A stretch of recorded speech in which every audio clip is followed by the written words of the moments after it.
There is one tactic of the enemy that I have not even noticed for years because I always attributed it to me, my issue. It's my problem. It's something that I'm doing wrong. And it's the fact, it's the area of friendships, okay? You don't think too much about making friendships when you're in the lifestyle or whatever it is. Like, you're just good. You go make friends. You don't think twice about it.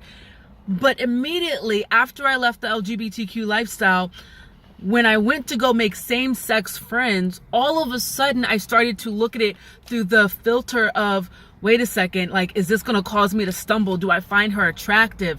And almost like just being fearful of even making friends. And that has been the tactic of the enemy in my life for years. But I always thought that, you know what, well, this is just my issue, or it's a problem with lust. And partly true, like, okay, we have things in our life that we need to fix and that God needs to readjust. Fine, you got an issue with lust, okay, God's gotta deal with it. But that does not mean that you cannot make same-sex friends.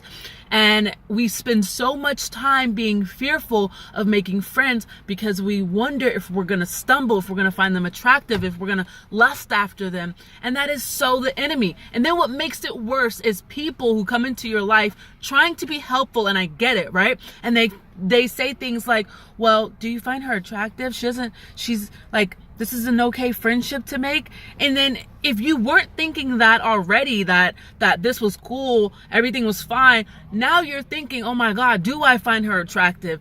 Oh my gosh, like, well, she would have been my type, or maybe not my type when I was back in the lifestyle.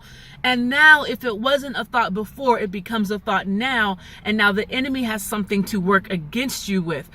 Number one, yes, you have to realize, okay, is this friendship gonna be an issue for me? Am I ready to go out and make a whole bunch of friends? Because God has to develop a character in you so that you can become who you need to be, right? But at the same time, when it comes down to it, you do have to also be wise about the friend choices that you make.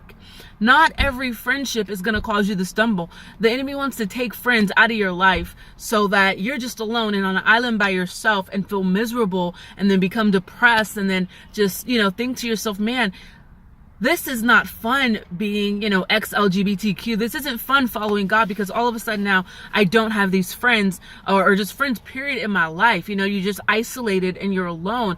And that's not what God has called us to be without relationships. We desire relationships, friendships, and the enemy wants to take that away from you. So you have to put these things through a certain filter. One, ask yourself, okay, do I find this person attractive? Is this going to cause me to stumble? Do I need to, step away from this person? Fine, use wisdom and do that. But then on the other hand, don't be so afraid of making friendships because you worry that you're going to stumble that you don't make any friendships at all. So we have to be wise in that. I had to come to a place to where I realized that, you know what? Let me go ahead and test the water with this friendship. There's thoughts that's coming into my mind that aren't my thoughts. These are not my thoughts. The enemy throws darts. He tries to put thoughts into your mind so that you could take them so that you can hold them tight. And then they become planted in your heart, and then it becomes who you are. It becomes your actions. It becomes a part of you, right? So do we cast down those thoughts? Do we cast down those fiery darts of the enemy that he tries to implement and plant into your mind? Sometimes we have to actually push past those things. Sometimes we have to actually just say, well, you know what? Those are not my thoughts. This is an amazing person, and I'm going to continue to be her friend. I'm going to be her friend. I'm not going to listen to people who are trying to help me, but actually they're hurting me. They aren't being helpful at all, but they're aiding the enemy, and they don't even realize it. It's okay.